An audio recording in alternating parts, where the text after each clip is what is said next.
આજના ઔદ્યોગિક તાલીમ સંસ્થા ખાતે ઈ લર્નિંગ પ્રોગ્રામમાં આપ સૌનું હાર્દિક સ્વાગત છે. ઔદ્યોગિક તાલીમ સંસ્થા ખાતે solar electrician trade electrical group અંતર્ગત આજના topic PV cell characteristic, IV curves, effect of temperature અને ફોટોવોલ્ટિક ઇફેક્ટમાં આપ સૌનું આજે હું તાલીમ સહ માર્ગદર્શન આપીશ. અગાઉના લેક્ચરોમાં આપણે PN જંકશન ડાયોડ વિશેની બેઝિક માહિતી મેળવી. PN જંકશન ડાયોડનો જ ઉપયોગ અલગ અલગ જગ્યાઓ પર થઈ રહેલો હોય છે, જેમ કે light emitting diode, photovoltaic diode, zener diode વગેરેમાં. સોલર સેલ તરીકે અહીં આપણે PN જંકશન ડાયોડનો જ ઉપયોગ કરીશું. તે અગાઉ આપણે PN જંકશન ડાયોડ શું છે તેના વિશેની માહિતી મેળવી લઈએ. અગાઉ આપણે જોઈ ગયા તેમ PN જંકશન ડાયોડમાં બે જાતના લેયર હોય છે, એક P લેયર અને એક N લેયર. આ એનો સિમ્બોલ છે અને આ એની આકૃતિ છે. આ P લેયર, N લેયર, વચ્ચેના લેયરને ડેપ્લેશન લેયર કહેવામાં આવે છે. હવે આ ડાયોડને આપણે જ્યારે બેટરીના પોઝિટિવ ટર્મિનલ સાથે જો જોડવામાં આવશે તો એને આપણે ફોરવર્ડ બાયસ એટલે કે FB, અને જો આ ડાયોડને બેટરીના નેગેટિવ છેડાને એટલે કે આ એનોડ છેડાને અને આ કેથોડ છેડાને, એનોડ છેડાને જો આપણે બેટરીના નેગેટિવ છેડા સાથે જોડીશું તો આને આપણે કહીશું રિવર્સ બાયસ. હવે આ જ અસરનો ઉપયોગ કરીને આપણે ફોટોવોલ્ટિક ઇફેક્ટ, ફોટોડાયોડ વગેરે વિશેની માહિતી અહીં આપણે હાલમાં મેળવીશું. અગાઉ આપણે હમણાં જે મુદ્દાને સમજ્યા તે PV સેલ એ એક પ્રકારનું PN જંકશન ડાયોડ જ છે. આ PN જંકશન ડાયોડ હંમેશા રિવર્સ બાયસમાં ઉપયોગમાં અહીં લેવામાં આવે છે. જો ફોરવર્ડ બાયસમાં તેનો ઉપયોગ કરવામાં આવે તો આપણે અગાઉ જેમ લાઇટ એમિટિંગ ડાયોડ જોઈ ગયા LED, તેનું ફોરવર્ડ બાયસનું નિરૂપણ છે. અહીં PN જંકશન ડાયોડને રિવર્સ બાયસ તરીકે ઉપયોગમાં લેવામાં આવે છે. રિવર્સ બાયસમાં PN જંકશન ડાયોડ 400 થી 1000 નેનોમીટરની તરંગ લંબાઈ પ્રત્યે સંવેદનશીલ હોય છે, જેમાં દૃશ્યમાન પ્રકાશનો સમાવેશ થાય છે. તેથી તેનો ઉપયોગ ફોટોડાયોડ એટલે કે સોલર સેલ તરીકે પણ થઈ શકે છે. અહીં ફોટોવોલ્ટિક અસરમાં પ્રકાશ ઉર્જાનું, સૂર્યની પ્રકાશ ઉર્જાનું સીધું વિદ્યુત ઉર્જામાં રૂપાંતર થાય છે. PV સેલની ઇલેક્ટ્રિકલ લાક્ષણિકતાઓ જેવી કે કરંટ, વોલ્ટેજ, અવરોધ વગેરે પ્રકાશના કારણે બદલાય છે. અહીં પ્રકાશ એટલે કે સૂર્યપ્રકાશ.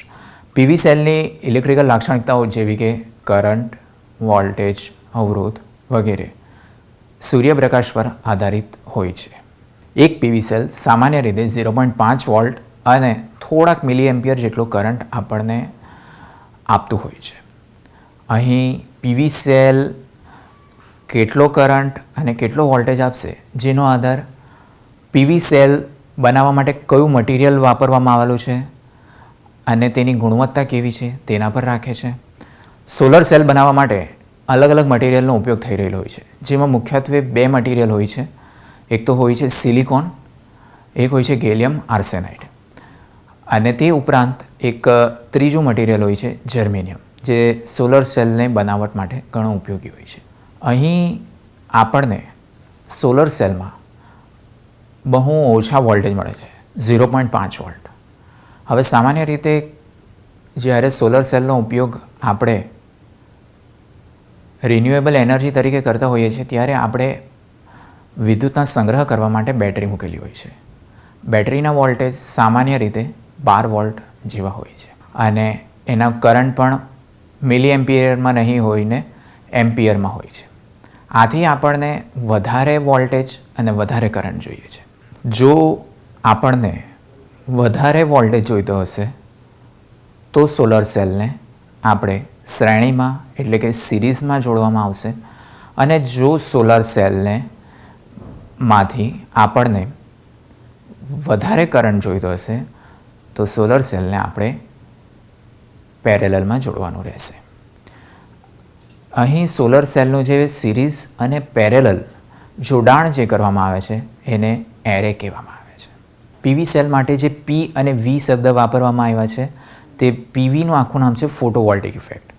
ફોટોવોલ્ટેઇક ઇફેક્ટની વ્યાખ્યા અનુસાર કે એવો એક પીએન જંક્શન ડાયોડ જે સીધી સૂર્યની પ્રકાશ ઉર્જાનું વિદ્યુત ઉર્જામાં રૂપાંતર કરતું હોય છે તેને ફોટોવોલ્ટેઇક ઇફેક્ટ કહેવામાં આવે છે. અહીં સૂર્ય ઉર્જામાંથી ફોટોનને પીએન જંક્શન ડાયોડ ગ્રહણ કરે છે અને તે ફોટોન પીએન જંક્શન પર આપાત થવાને કારણે પી ટાઈપ સેમિકન્ડક્ટરમાંથી હોલ રિલીઝ થશે અને એન ટાઈપ સેમિકન્ડક્ટરમાંથી ઇલેક્ટ્રોન રિલીઝ થશે. આ રીતે એક વિદ્યુત પ્રવાહનું વહન ચાલુ થશે. આ ઇફેક્ટને કહેવામાં આવે છે ફોટોવોલ્ટેઇક ઇફેક્ટ. અહીં આપણે ફોટોવોલ્ટેઇક ઇફેક્ટને આકૃતિ દ્વારા સમજીશું. અહીં આપણું ઉપરનું લેયર છે જેના પર સૂર્યનો સીધો પ્રકાશ અહીં આપાત થઈ રહેલો છે જેને એન ટાઈપ સેમિકન્ડક્ટર ઉપર જોડવામાં આવેલો હોય છે અને નીચેની બાજુ આપણું પી ટાઈપ સેમિકન્ડક્ટર છે. અહીં આપણું આ જંક્શન છે. અહીં પી ટાઈપ અને એન ટાઈપ સેમિકન્ડક્ટર એટલે આપણે જે ડાયોડ જોઈ ગયા તે પ્રમાણે અહીં આ પી ટાઈપ સેમિકન્ડક્ટર અને અહીં આપણું એન ટાઈપ સેમિકન્ડક્ટર જોડવામાં આવેલું છે. અહીં આ દરેક એક સોલર સેલ છે પી અને એન ટાઈપના બનેલા. અહીં આપણે વધારે વોલ્ટેજ અને વધારે કરંટ મેળવવા માટે સોલર સેલને આપણે એરેમાં જોડવામાં આવ્યા છે. એરે એટલે કે સિરીઝ અને પેરેલલ કનેક્શન કરવામાં આવેલું છે. અહીં આપણો સૂર્યપ્રકાશ અહીં આપાત થઈ રહેલો હોય છે. અહીં આપણો જે નીચેનો પડછાયાવાળો ભાગ છે તે આપણો પી ટાઈપ સેમિકન્ડક્ટર છે. અહીં આપણો એન ટાઈપ સેમિકન્ડક્ટર છે અને આ વચ્ચેનું આપણું જંક્શન છે. અહીંયા આપણે એક જ સોલર સેલને એનલાર્જ કરીને અહીંની આકૃતિમાં બતાવવામાં આવેલું છે. આ ફોટોન્સ એટલે કે સનલાઇટ જ્યારે આપણા સોલર સેલ પર આપાત થઈ રહેલી હોય છે ત્યારે પી ટાઈપ સેમિકન્ડક્ટરમાંથી હોલ રિલીઝ થાય છે. હોલ અને અહીં એન ટાઈપ સેમિકન્ડક્ટરમાંથી ઇલેક્ટ્રોન રિલીઝ થઈ રહેલો હોય છે. ઇલેક્ટ્રોન રિલીઝ થઈ રહેલો હોય છે. અહીં એક આપણે લોડ જોડેલો બતાવેલો છે. લોડ તરીકે આપણે અહીં બલ્બ લીધો છે. અહીં તમે જોઈ શકો છો કે કરંટનો ફ્લો આ રીતનો ચાલુ થઈ ગયેલો હોય છે. અહીં સોલર સેલને બે પદ્ધતિથી બનાવવામાં આવે છે, કાં મોનોક્રિસ્ટલાઇન પદ્ધતિ કાં પોલીક્રિસ્ટલાઇન પદ્ધતિ. મોનોક્રિસ્ટલાઇન પદ્ધતિમાં એક જ ક્રિસ્ટલનો ઉપયોગ કરીને આખું સોલર એરે બનાવવામાં આવેલો હોય છે અને પોલીક્રિસ્ટલાઇનમાં ઘણા બધા ક્રિસ્ટલનો ઉપયોગ કરીને સોલર એરે બનાવવામાં આવેલો હોય છે. અહીં ફોટોવોલ્ટેઇક ઇફેક્ટનું નિરૂપણ કઈ રીતના થઈ રહેલું છે. અહીં ફોટોવોલ્ટેઇક ઇફેક્ટ સૂર્ય ઉર્જા જ્યારે આ પીવી સેલ પર આપાત થઈ રહેલી હોય છે ત્યારે એ સૂર્ય ઉર્જાનું વિદ્યુત ઉર્જામાં રૂપાંતર થઈ રહેલું હોય છે. આથી અહીં એવું કહી શકાય કે પ્રકાશ ઉર્જાનું વિદ્યુત ઉર્જામાં રૂપાંતર થઈ રહેલું છે. અહીં જે ફોટોન આપાત થઈ રહેલા હોય છે એ 400 થી 1000 નેનોમીટરની તરંગ લંબાઈના હોય છે જેનો ઉપયોગ કરવામાં આવે છે. આથી તે આપણા દૃશ્યમાન ફોટોન હોય છે. અહીં સોલર સેલની બનાવટમાં જે નીચેનું લેયર હોય છે તેના પર પડછાયો જ આવતો હોય છે. અહીં જે નીચેનું લેયર હોય છે તેના પર માત્ર પડછાયો જ આવતો હોય છે. આથી તેનું વાયરિંગ કરતી વખતે તમે એને સીધું વાયરિંગ કરી શકો અને સીધું ત્યાં આપણો પી ટાઈપ સિલિકોન જ હશે. પરંતુ એન ટાઈપ સિલિકોન જે ઉપરના ભાગે લગાડવામાં આવેલ છે ત્યાં આપણે સૂર્ય ઉર્જા આવી રહેલી હોય છે. આથી તે અહીં એક ધ્યાન રાખવાનું રહે છે કે જે વાયરિંગ કરવાનું હોય છે તે સૂર્ય ઉર્જાને ઢાંકી નહીં દે. અને બીજી એક વસ્તુ એ ધ્યાનમાં રાખવાની હોય છે કે અહીં આપણે એન્ટી રિફ્લેક્ટિવ મટીરિયલ ઉપર લગાડવું પડે છે, જેમ કે આપણે આઈ ગ્લાસીસ સનગ્લાસીસમાં લગાડવામાં આવતું હોય છે, જેને કારણે જે સૂર્ય ઉર્જા આવી રહેલી છે તેનું રિફ્લેક્શન થઈને એ બહાર નહીં જતી રહે અને મહત્તમ સૂર્ય ઉર્જા અહીં કેપ્ચર થઈ શકે. આથી અહીં એક એન્ટી રિફ્લેક્ટિંગ કોટિંગ લગાડવામાં આવેલ હોય છે. હવે સૌથી અગત્યની વાત પીવી સેલનો આઈવી કર્વ. પીવી સેલનો આઈવી કર્વ ખૂબ અગત્યતા ધરાવે છે. આઈવી કર્વ આઈ એટલે કે અહીં કરંટ છે અને વી એટલે કે વોલ્ટેજ છે. અહીં આઈ આપણો વાય એક્સિસ પર લેવામાં આવેલો છે, એમ્પિયરમાં છે, અને એક્સ એક્સિસ પર વોલ્ટેજ વી લેવામાં આવેલો હોય છે. આ આઈવી કર્વના આધારે આપણે નક્કી કરી શકીએ છીએ કે આપણું સોલર સેલ કેટલું એફિશિયન્ટ છે, કેટલો કરંટ આપશે, કેટલો વોલ્ટેજ આપશે, અને સૌથી અગત્યની વાત છે તે કેટલો પાવર આપશે. આપણે સૌ જાણીએ છીએ કે પાવરનું સૂત્ર પાવર પી બરાબર વોલ્ટેજ ગુણ્યા કરંટ હોય છે. અહીં આપણો ઉદ્દેશ્ય મહત્તમ પાવર પીવી સેલમાંથી પ્રાપ્ત કરવાનો હશે. તો આપણે અહીં કેવી રીતના મહત્તમ પાવર મેળવી શકીએ તે આ આઈવી કર્વ પરથી સમજી શકીએ. સૌપ્રથમ અહીં 0 છે, કરંટ બી 0 છે, વોલ્ટેજ બી 0 છે. અગાઉની આકૃતિમાં આપણે જોઈ ગયા તેમ અહીં આપણે લોડ જોડેલો હોય છે. અહીં એક આપણે પીવી સેલ બતાવેલો છે. અહીં આપણો પી લેયર છે, અહીં એન લેયર છે, પીએન જંકશન છે.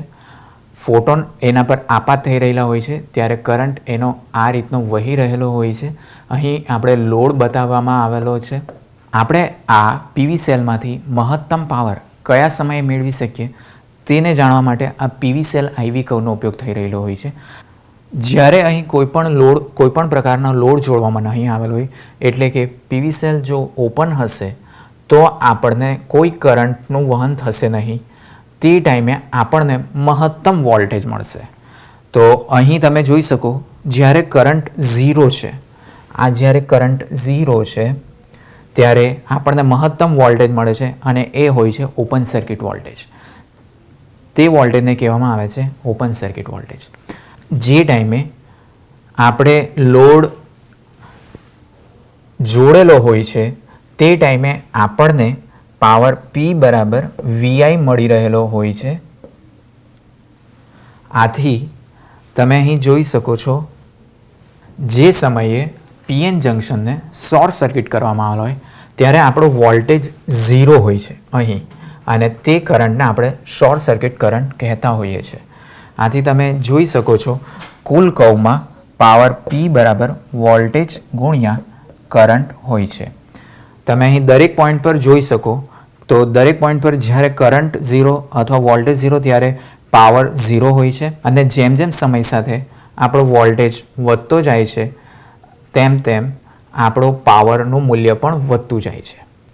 અને એક સમય એવું આવશે કે જ્યારે આપણને મહત્તમ પાવર મળશે, મહત્તમ પાવર પી મેક્સ મળશે. આ જગ્યા પર આપણે આઈવી સેલને ઓપરેટ કરવાનો હોય છે જેથી કરીને આપણને મહત્તમ પાવર આઉટપુટમાં મળી શકે. આ જે મહત્તમ પાવર મળે છે તેને કહેવામાં આવે છે મેક્સિમમ પાવર પોઈન્ટ MPP. પી અહીં આપણે પાવર પી પણ વાય એક્સિસ પર લીધો છે અને પાવરનો એકમ અહીં આપણે વોટ છે. તમે આ કર્વ બરાબર ધ્યાનથી જોઈ શકો છો. હવે આ પીવી સેલ માત્ર કોઈપણ એક જ સેલની વાત થઈ. હવે અગાઉ આપણે જોઈ ગયા તેમ જો વધારે આપણને વોલ્ટેજ જોઈતો હશે તો પીવી સેલને આપણે સિરીઝમાં જોડવા પડશે, અને જો વધારે કરંટ જોઈતો હશે તો પીવી સેલને આપણે પેરેલલમાં જોડવામાં આવશે. તો એ સમયે પીવી સેલનો આઈવી કર્વ જે એરે હોય છે તેનો કઈ રીતના બને છે તે અહીં આપણે જોઈએ. અહીં આપણે જે આઈવી કર્વ બતાવવામાં આવેલો છે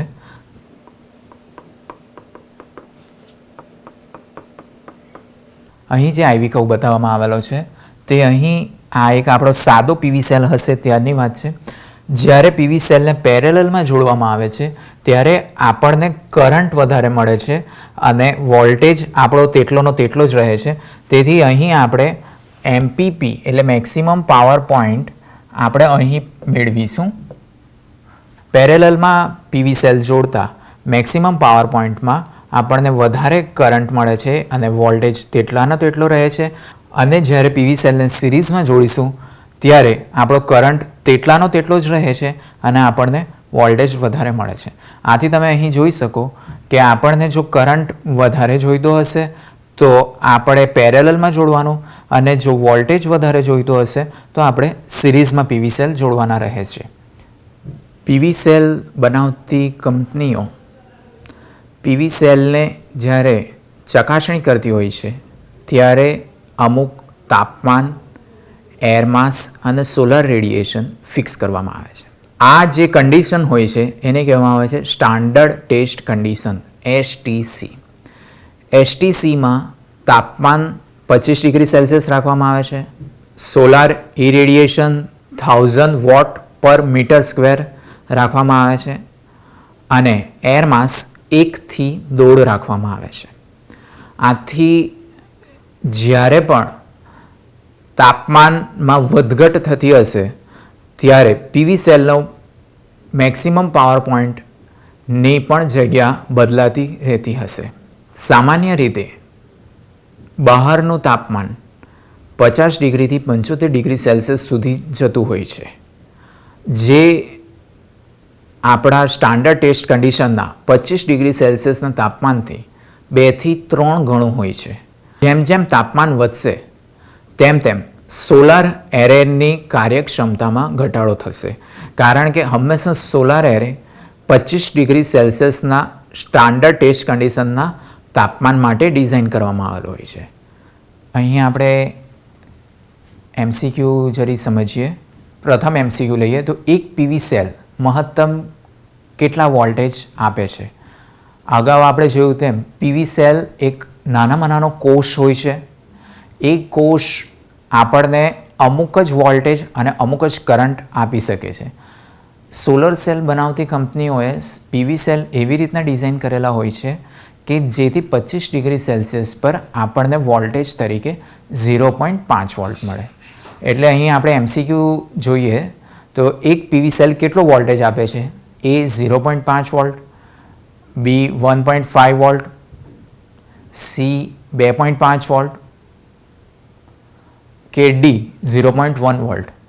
સ્ટાન્ડર્ડ ટેસ્ટ કન્ડિશનના 25 ડિગ્રી સેલ્સિયસ તાપમાને એક પીવી સેલ આપણને માત્ર ને માત્ર 0.5 વોલ્ટ જ આપે છે. તે પ્રમાણે એક પીવી સેલ ડિઝાઇન કરવામાં આવેલો હોય છે.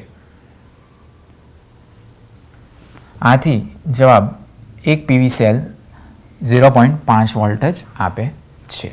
બીજો MCQ છે પીવી સેલના વોલ્ટેજ અને વિદ્યુત પ્રવાહ કોના પર આધાર રાખે છે. અગાઉ આપણે ફોટોવોલ્ટેઇક ઇફેક્ટમાં જોઈ ગયા તેમ પીવી સેલ આપણો બહાર છત પર લગાડેલો હોય છે ત્યારે તે ઘણી બધા ફેક્ટરો એની પર અસર કરતા હોય છે, જેમ કે તાપમાન છે, સોલાર ઇરેડિયેશન છે, પડછાયો છે, સેલની ગુણવત્તા અને તેનો પ્રકાર છે. આથી અહીં તમે જોઈ શકો કે પીવી સેલના વોલ્ટેજ અને ગુણવત્તા પીવી સેલની ગુણવત્તા અને પ્રકાર પર પણ આધાર રાખે છે, સોલાર ઇરેડિયેશન પર બી આધાર રાખે છે, પડછાયા પર બી આધાર રાખે છે. આથી તમે અહીં જોઈ શકો પીવી સેલના વોલ્ટેજ અને વિદ્યુત પ્રવાહ પીવી સેલની ગુણવત્તા અને પ્રકાર પર આધાર રાખે છે, સોલાર ઇરેડિયેશન પર આધાર રાખે છે, પડછાયા પર પણ આધાર રાખે છે. આથી અહીં જવાબ તરીકે ઉપરના તમામ આવશે. ત્રીજો MCQ છે પીવી સેલના STCનું તાપમાન કેટલું હોય છે. અહીં આપણે સૌપ્રથમ એ જાણી લઈએ કે STCનું આખું નામ છે સ્ટાન્ડર્ડ ટેસ્ટ કન્ડિશન. જે કન્ડિશનમાં સોલર સેલ બનાવતી કંપનીઓ તેનું રેટિંગ નક્કી કરતી હોય છે કે આ પીવી સેલ કેટલું આપે છે. આપણે સ્ટાન્ડર્ડ ટેસ્ટ કન્ડિશનમાં 3 વસ્તુનો સમાવેશ થાય છે. એક તો તાપમાન, બીજું સોલાર ઇરેડિયેશન અને ત્રીજું છે એર માસ. એર માસ તરીકે આપણે 1 to 1.5 રાખીએ છીએ. સોલાર ઇરેડિયેશન તરીકે 1000 વોટ પર મીટર સ્ક્વેર રાખતા હોઈએ છીએ અને સ્ટાન્ડર્ડ ટેસ્ટ કન્ડિશનના તાપમાન તરીકે અહીં આપણે 25 ડિગ્રી સેલ્સિયસ જેટલું તાપમાન રાખતા હોઈએ છીએ. અહીં આપણો જવાબ એ 25 ડિગ્રી સેલ્સિયસ આવશે. આ ટોપિકના અંતે અહીં આપણે પીવી સેલની લાક્ષણિકતા, ફોટોવોલ્ટેઇકની વ્યાખ્યા, IV કર્વ, તેના પર તાપમાનની અસર અને ફોટોવોલ્ટેઇક ઇફેક્ટની વ્યાખ્યા વિશેની માહિતી મેળવી. આ સ્લાઇડના અંતે આપણે એક વસ્તુ અહીં ધ્યાનમાં એ ખાસ જાણવા મળી કે કોઈપણ પીવી સેલમાં IV કર્વ ઘણું મહત્વતા ધરાવે છે. IV કર્વના આધારે કયા વોલ્ટેજ અને કરંટ પર આપણને મહત્તમ પાવર મળે છે તે મેક્સિમમ પાવર પોઈન્ટ ખૂબ અગત્યતા ધરાવે છે અને આ જ મેક્સિમમ પાવર પોઈન્ટને જ આપણે પીવી સેલ માટે પ્રકાશ ઉર્જાનું વિદ્યુત ઉર્જામાં રૂપાંતર કરવા ઉપયોગમાં લઈશું. આભાર.